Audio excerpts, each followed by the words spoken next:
Cancel culture strikes again. Goya Foods CEO is refusing to apologize in the face of a liberal boycott of his food company.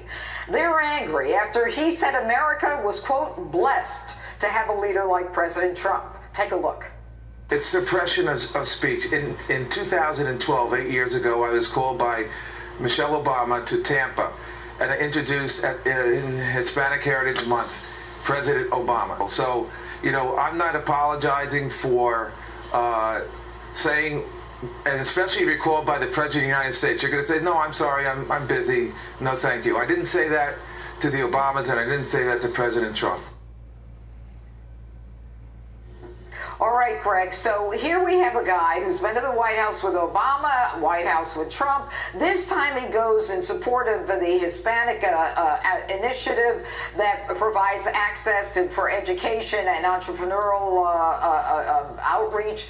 And he gives 2 million cans of food for those who are needed during this pandemic. Does the left hate Donald Trump so much that they don't want Hispanics to get help, or poor Americans who are suffering right now to get food? Their hatred for Trump trumps their love for the poor. The best part about this story, one of the boycotters is Lin-Manuel Miranda, whose play Hamilton became a movie and is now under fire for glorifying a slaveholder. So it shows you what happens when you're threatened by the mob. You either fight back or you roll over. Miranda, full-fledged coward, rolled over and went after Goya Foods to save his own skin. But I have a perfect solution, which is courtesy of Scott Adams. Cancel culture works because it's one way. People can cancel you because they know where you work, but you can't cancel back because you don't know where they work. So we need mutually assured destruction, full transparency, where all the cancelers, we find out where they work, and so we can contact their companies and their bosses and ask them, hey, are you okay with your employee Doris Johnson trying to ruin a Hispanic-run company that feeds millions for free? So we need a company devoted to outing all the cancelers, because people don't punch you if you can punch back. That's right. That's right. You get respect from them. But, you know, Dana, the CEO of Goya says, you know, this is suppression of my speech, and he's not backing down. What do you think?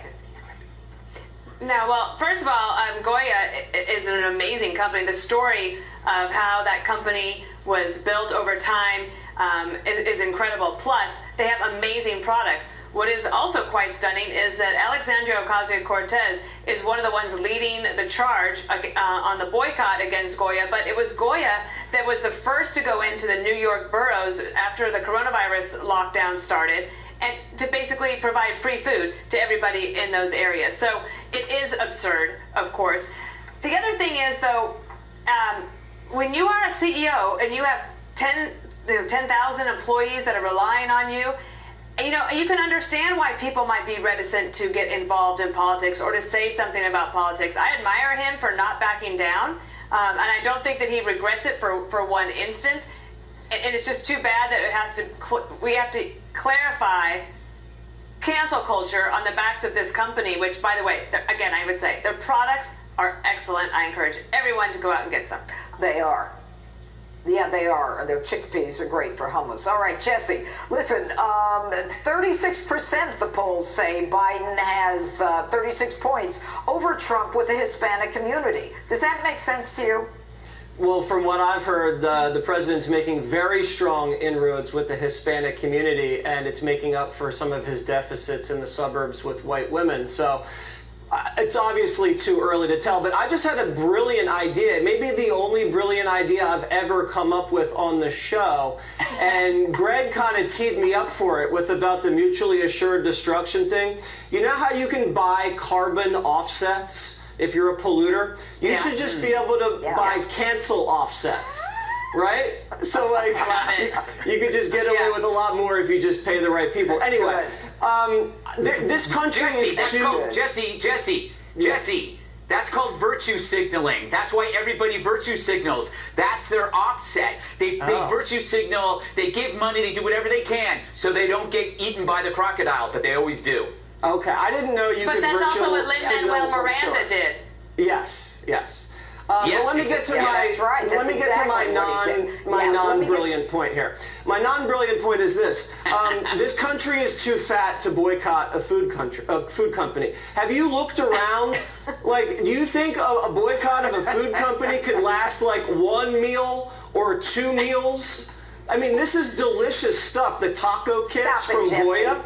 Unbelievable. I mean, this is a top 10 dinner item for most families. There's no way this thing's getting boycotted.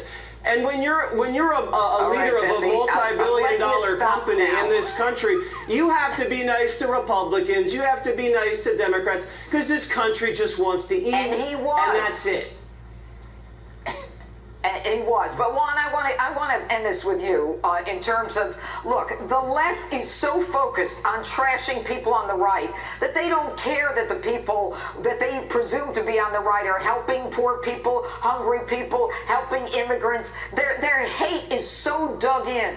I mean, are you comfortable with this? The right doesn't do this to Obama. And trust me, a lot of people on the right didn't like Obama. But this is like cancel him out, boycott him, make them lose their jobs. Aren't you uncomfortable with that? I don't like boycotts, if that's what you're asking, Judge. But let me just say, we live in politically polarized times. And if you're talking about who likes division, President Trump's pushes buttons of division and polarization quite regularly. I think you'll remember he started his campaign by going after Latin immigrants. He said Mexicans were rapists and thieves. So I think, to your point, if people punch back, guess what? Some of them there are people No, he didn't. who will. No, he There are didn't. people who will punch back from the other side. what? So. Of course what he's, you but remind wait a me of, second. Of Juan? course he Juan, said I'm gonna rapist. interrupt He used the you. very But no, word you can't rapist, say push Judge. their You buttons, don't want to Juan. hear it, That's but what- that's the what- truth. And look, No, I don't. I tell you what, That's you the guys truth. can do. And you know why?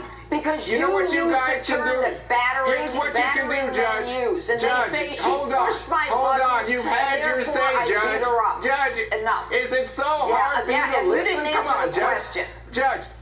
Yeah, Here's you the didn't thing, answer Judge. the question, You have Juan. the opposite effect, which Answer is, it. guess what? Lots of people who like President Trump can start buying Goya if that's what they want. Maybe they'll like rice and beans smothered in hot sauce. I don't know.